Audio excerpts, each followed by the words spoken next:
ಎಲ್ರಿಗೂ ನಮಸ್ಕಾರ. ನಾನು ನಿಮ್ಮ ವೀಣಾ ಸತೀಶ್. ಇವತ್ತಿನ ವಿಡಿಯೋದಲ್ಲಿ ಫ್ರಾನ್ಸ್ ಕಾಜು ಗ್ರೇವಿ ಯಾವ ರೀತಿ ಮಾಡೋದಂತ ನೋಡ್ಕೊಂಬರೋಣ. ತುಂಬ ಸುಲಭ ವಿಧಾನದಲ್ಲಿ ದಿಢೀರಾಗಿ 10 ನಿಮಿಷದಲ್ಲಿ ಈ ಗ್ರೇವಿ ರೆಡಿ ಆಗುತ್ತೆ.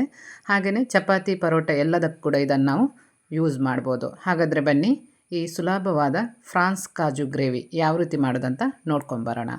ಮೊದಲಿಗೆ ನಾನಿಲ್ಲಿ ಅರ್ಧ kg ಫ್ರಾನ್ಸನ್ನು ಚೆನ್ನಾಗಿ ಕ್ಲೀನ್ ಮಾಡಿಕೊಂಡು ಇಟ್ಕೊಂಡಿದ್ದೀನಿ. ಇದಕ್ಕೆ ಒಂದು 1/4 ಸ್ಪೂನಷ್ಟು ನಾವು ಅರಿಶಿನ ಹಾಕೋಬೇಕು.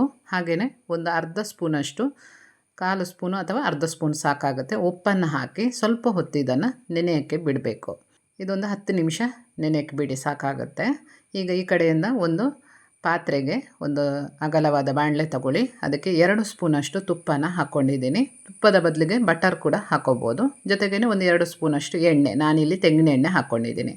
ಎಣ್ಣೆ ಚೆನ್ನಾಗಿ ಬಿಸಿಯಾದ ನಂತರ ಈ ಏನು ನೆನೆಸಿಟ್ಟ ಫ್ರಾನ್ಸ್ ಇದೆಯಲ್ಲ ಇದನ್ನು ಹಾಕ್ಕೋಬೇಕು. ಇದನ್ನು ಚೆನ್ನಾಗಿ ತುಪ್ಪ ಎಣ್ಣೆಯ ಜೊತೆಗೆ ಹುರಿಬೇಕು. ಹುರಿದು ಒಂದು 2 ರಿಂದ 3 ನಿಮಿಷ ಮುಚ್ಚಳ ಮುಚ್ಚಿ ಬೇಯೋಕ್ಕೆ ಬಿಡಬೇಕು.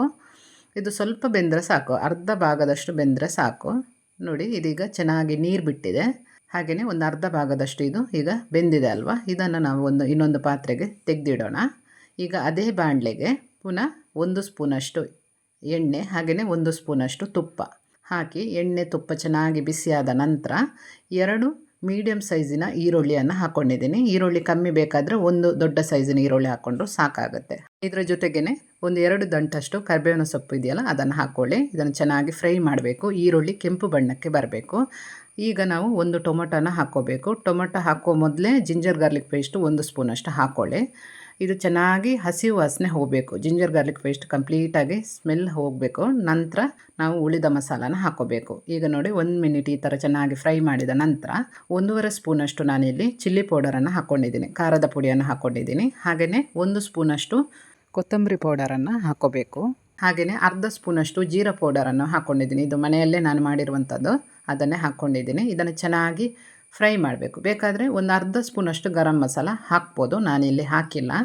ಇದು ಹಸಿ ವಾಸನೆ ಹೋಗಬೇಕು. 1 ಮಿನಿಟ್ ಈ ಥರ ಲೋ ಸಿಮ್ಮಲ್ಲಿಟ್ಟು ಚೆನ್ನಾಗಿ ಫ್ರೈ ಮಾಡಬೇಕು. ಫ್ರೈ ಮಾಡಿದ ನಂತರ ಈ ಹೊತ್ತಲ್ಲಿ ಒಂದು 3 ಸ್ಪೂನಷ್ಟು ಹುಣಸೆ ಹಣ್ಣಿನ ರಸನ ನಾವು ಹಾಕ್ಕೋಬೇಕು. ಹುಣಸೆ ಹಣ್ಣನ್ನು ಚೆನ್ನಾಗಿ ನೀರಲ್ಲಿ ಕಿವುಚಿ ಇಟ್ಟರೆ ಈ ಥರ ರಸ ಬಿಡುತ್ತೆ. ಅದು 3 ಸ್ಪೂನ್ ಹಾಕ್ಕೊಂಡ್ರೆ ಸಾಕಾಗುತ್ತೆ. ಜೊತೆಗೆ ಆಗಲೇ ನಾವು ಬೇಯಿಸಿಟ್ಕೊಂಡಿರುವಂತಹ ಫ್ರಾನ್ಸ್ನ ನೀರು ಇರುತ್ತಲ್ಲ ಅದನ್ನು ಎಕ್ಸ್ಟ್ರಾ ವಾಟರನ್ನು ಈ ಥರ ತೆಗೆದು ಇದಕ್ಕೆ ಹಾಕ್ಕೊಳ್ಳಿ. ಮಸಾಲ ಒಳ್ಳೆಯ ರುಚಿ ಕೊಡುತ್ತೆ. ಅದನ್ನು ಬಿಸಾಡೋಕ್ಕೆ ಹೋಗಬೇಡಿ. ಈ ಥರ ಚೆನ್ನಾಗಿ ಮಸಾಲ ಚೆನ್ನಾಗಿ ಫ್ರೈ ಆಗಬೇಕು. ನಂತರ ಉಪ್ಪನ್ನು ಸೇರಿಸ್ಕೊಳ್ಳಿ. ಆಗಲೇ ನಾನು ಫ್ರಾನ್ಸಿಗೆ ಸ್ವಲ್ಪ ಉಪ್ಪು ಹಾಕ್ಕೊಂಡಿದ್ದೀನಿ. ಹಾಗಾಗಿ ಈಗ ಒಂದು ಅರ್ಧ ಸ್ಪೂನಷ್ಟು ಉಪ್ಪನ್ನು ಹಾಕ್ಕೊಂಡಿದ್ದೀನಿ.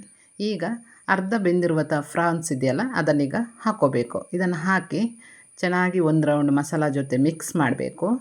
ಮಿಕ್ಸ್ ಮಾಡಿದ ನಂತರ ಮುಚ್ಚಳ ಮುಚ್ಚಿ ಇದನ್ನು ಒಂದು 2 ನಿಮಿಷ ಬೇಯಿಸ್ಕೋಬೇಕು.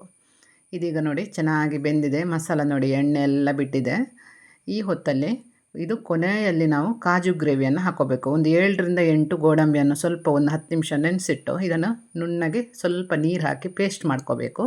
ಇದನ್ನು ಕೊನೆಯಲ್ಲಿ ಮಿಕ್ಸ್ ಮಾಡಬೇಕು. ಮೊದಲೇ ಮಿಕ್ಸ್ ಮಾಡಿದರೆ ಇದು ಬೇಗ ದಪ್ಪ ಆಗುತ್ತೆ, ತಳ ಹಿಡಿಯುತ್ತೆ. ಅದಕ್ಕೋಸ್ಕರ ಫ್ರಾನ್ಸ್ ಚೆನ್ನಾಗಿ ಬೆಂದ ನಂತರ ಕೊನೆಯಲ್ಲಿ ಈ ಥರ ಹಾಕ್ಕೋಬೇಕು. ಇದು ಸ್ವಲ್ಪ ದಪ್ಪ ಆಗುತ್ತಲ್ವ, ಹಾಗಾಗಿ ಅದೇ ಮಿಕ್ಸಿ ಜಾರ್ಗೆ ಸ್ವಲ್ಪ ನೀರು ಹಾಕ್ಕೊಂಡು ಈ ಥರ ಪುನಃ ಸೇರಿಸ್ಕೊಂಡಿದ್ದೀನಿ. ಇದನ್ನು ನೋಡಿ ಈ ಥರ ಚೆನ್ನಾಗಿ ಒಂದು ರೌಂಡ್ ಮಿಕ್ಸ್ ಮಾಡಿದ ನಂತರ ಉಪ್ಪಿನ ಹದ ಎಲ್ಲ ನೋಡ್ಕೋಬೇಕಾಗತ್ತೆ. ಉಪ್ಪು ಕಮ್ಮಿ ಆದರೆ ಹಾಕ್ಕೋಬೇಕು. ನಾನಿಲ್ಲಿ ಪುನಃ ಒಂದು ಅರ್ಧ ಸ್ಪೂನಷ್ಟು ಉಪ್ಪನ್ನು ಸೇರಿಸ್ಕೊಂಡಿದ್ದೀನಿ. ನೋಡಿ ಹಾಕ್ಕೊಳ್ಳಿ. ಒಮ್ಮೆಲೇ ಉಪ್ಪನ್ನು ಹಾಕ್ಕೊಳ್ಳೋಕ್ಕೆ ಹೋಗಬೇಡಿ, ಯಾಕಂದರೆ ನಾವು ಸ್ವಲ್ಪ ನೀರು ಎಕ್ಸ್ಟ್ರಾ ಹಾಕ್ಕೊಂಡಿದ್ದೀವಲ್ವ, ಹಾಗಾಗಿ ಉಪ್ಪು ಸ್ವಲ್ಪ ಬೇಕಾಗುತ್ತೆ. ಇಲ್ಲಿ ಒಟ್ಟಿಗೆ ನಾನು 1.5 ಸ್ಪೂನಷ್ಟು ಉಪ್ಪನ್ನು ಹಾಕ್ಕೊಂಡಿದ್ದೀನಿ. ಈಗ ನೋಡಿ ಈ ಥರ ಕೊನೆಯಲ್ಲಿ ಚೆನ್ನಾಗಿ ಕುದಿ ಬರುತ್ತಲ್ವ, ಕಾಜು ಹಾಕಿದ ನಂತರ ಕೊನೆಯಲ್ಲಿ ಈ ಥರ ಕುದಿ ಬಂದ ನಂತರ ಕೊತ್ತಂಬರಿ ಸೊಪ್ಪನ್ನು ಸೇರಿಸ್ಕೋಬೇಕು.